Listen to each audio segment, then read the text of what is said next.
আজকে আপনাদের কাছে চিচিঙ্গার একটা সিক্রেট রেসিপি শেয়ার করব। চিচিঙ্গা বললেই আমাদের কি মনে হয় বলুন তো? অন্তত আমার মনে হয় সেই আলিবাবা 40 চোরের চিচিং ফাক, আলি এলি ভাই, সেই কাশেমের কথা। যাই হোক, চিচিঙ্গা এই যে রান্নাটা, এই রান্নাটা মানে একটু পুরনো ধরনের রান্না, আগেকার রান্না। এটা এখন মানুষ খুব একটা করতে চায় না। সাধারণত চিচিঙ্গাটা বেশিরভাগ মানুষই চিংড়ি মাছ দিয়ে করে, আমিও করি, করি না তা নয়। আচ্ছা, প্রথমে আমি গ্যাসটা জ্বালিয়ে দিই। গ্যাসটা জ্বালিয়ে দিলাম। এবার যেটা দেখাই আপনাদের সেটা হলো চিচিঙ্গাটা। চিচিঙ্গাটা খুব ভালো করে ধুয়ে পরিষ্কার করে খোসাটা ছাড়িয়ে একদম জিরি করে কাটা। দেখুন, একদম ছোট্ট ছোট্ট জিরি করে কাটা, কারণ এই রেসিপিটায় কোনো জল পড়বে না। তাই চিচিঙ্গাটা সেদ্ধ যাতে ভালোভাবে মিশে যায়, সেদ্ধ থেকেও এটা মিশে যাবে। আর যেটা লাগবে সেটা হচ্ছে এই নারকেল কোড়া। আর আমি শুকনো লঙ্কা ফোড়নে দেব, কালো জিরে আর শুকনো লঙ্কা ফোড়নে দেবো, আর অল্প একটু কাঁচা লঙ্কা আমি করে রেখেছি। এই হচ্ছে এর উপাদান। আর তার সাথে নুন, হলুদ, মিষ্টি, মানে চিনি যেটা লাগে তাই। এই নারকেল দিয়েই চিচিঙ্গাটা ভাজা হবে। এই রেসিপিটা পুরনো দিনের, আপনাদের বললামই, এটা খুব সুন্দর খেতে হয়। মানে এটা দিয়ে মাখা মাখা খাবার আপনি এক থালা ভাত খেয়ে ফেলতে পারবেন। আমি কালো জিরেটা ফোড়নে দিয়ে দিলাম, একটু ফোড়নটা ভাজা হোক। শুকনো লঙ্কাটাও দিয়ে দিই। শুকনো লঙ্কাটা একটু ছিঁড়ে নিয়ে দিলে ভালো, কারণ এই রান্নাটা কিন্তু ঝাল হবে না, এটা একটু মিষ্টি মিষ্টি হবে। এটা একটু ভাজা ভাজা হলে যেটা করব সেটা হচ্ছে নারকেলটা ভাজবো।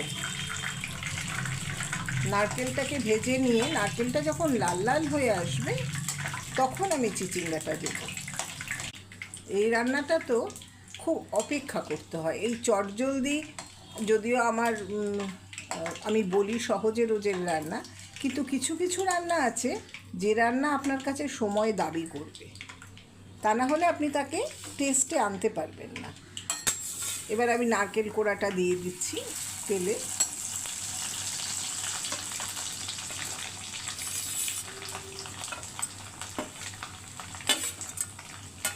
আমার এখানে এই ধরুন 500 মতো চিচিঙ্গা আছে। আমি তার জন্য একটা নারকেলের অর্ধেকটা কুড়িয়ে নিয়েছি। এই নারকেল কোড়াটা এবার ভাজা হবে। এই নারকেল কোড়াটা একটু লাল লাল করে ভাজা হবে, তারপর আমি চিচিঙ্গাটা দেব। আমি এই সময় দুটো কাঁচা লঙ্কা দিয়ে দিই। এই রান্নাটা কিন্তু ঝাল হয় না, ঝাল ছাড়া রান্নাটা হয়। যদিও একটা একটা কাঁচা লঙ্কা যদি আপনার মুখে লাগে আপনি ডলে নিলেন, যদি ঝাল খেতে পছন্দ করেন।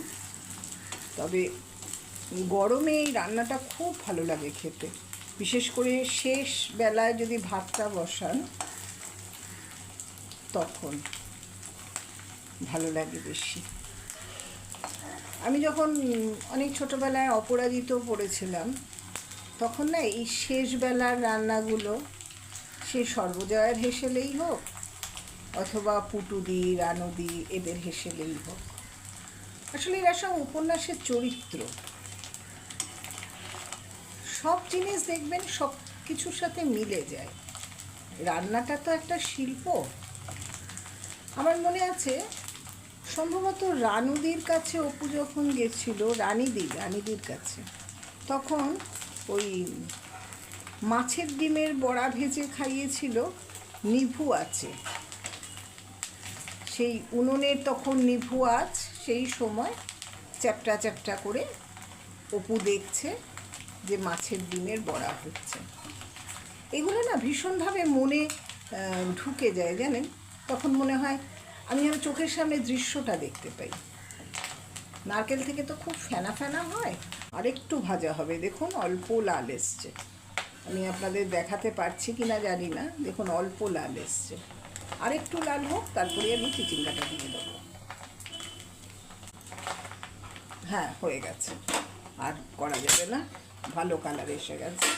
এবার আমি চিচিঙ্গাটাকে দিয়ে দিলাম। চিচিঙ্গাটাকে দিয়ে নারকেলটাকে ওপরে তুলে দেবো, আর নারকেলটা নিচে তো। এবারে নুন দিলেই চিচিঙ্গা থেকে জল বেরিয়ে আসবে। নুন দিয়ে আমি দেখব কতটা জল এলো, কতটা তাতে সেদ্ধ হলো কি না। আমি আপনাদের দেখাবো নুন দেওয়ার পর কতটা জল আসে। এই সময় আমি পুরো নারকেলগুলো এর সাথে মাখিয়ে নেব। এখন আমি চিনি কিছু দেব না, শুধু নুন আর হলুদটা দিয়ে দেবো। নুন হলুদ দিলে কি হবে, যতটা বেরোনো জল সেটা বেরিয়ে আসবে। তারপর ঢাকা দিয়ে দেবো, ঢাকা দিলে ওর জলটাও বেরিয়ে আসবে। মোটামুটি নারকেলগুলো মাখানো হয়ে গেছে। এখন আর আপনার নারকেল পুড়ে যাওয়ার কোনো ভয় নেই। যে নারকেল বরঞ্চ লাল লাল যে রঙটা, এই রঙটা আপনাকে একটা সুন্দর দেখাবে। তার সাথে এই চিচিঙ্গাটাও কিন্তু লাল লাল হয়ে যাবে। রান্নাটা পুরো দেখতে থাকুন, তাহলে বুঝতে পারবেন যে এটা কেন ধৈর্য দরকার আর কেন এটা এত সুস্বাদু হয়। অনুমান তো নিশ্চয়ই প্রয়োজন, যে কোনো রান্নার অনুমান খুব দরকার হয়। এবার আমি এই দেখুন 4 চামচের 1 চামচ নুন এর মধ্যে দিয়ে দিলাম। এবার আমি ঢেকে দেবো এটাকে। হলুদটা দিয়ে এই নুন দেওয়ার পর পুরোটার মধ্যে নুনটা ঢুকুক। এই নারকেল চিচিঙ্গাটা খুব ভালো হয় খেতে। বিশেষ করে এটা পূর্ববঙ্গীয় মানুষরা বেশি করতেন। নুনটা আমি পুরো মিশিয়ে দিলাম। এবার আমি গ্যাসটা ঢাকা দেব। তার আগে আমি একটু হলুদ দিয়ে দিই।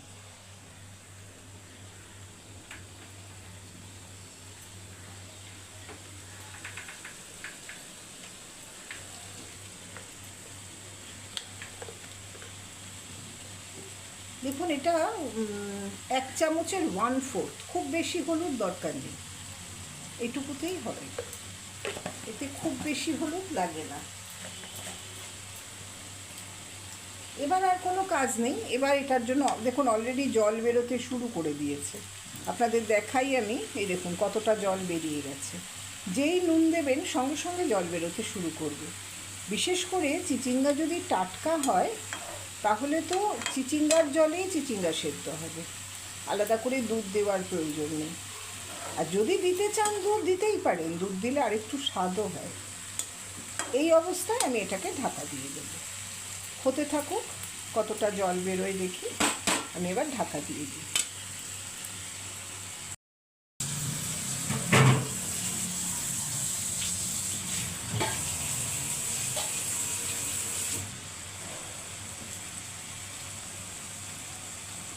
হ্যাঁ, আমার দেখুন অনেকটাই জল বেরোচ্ছে।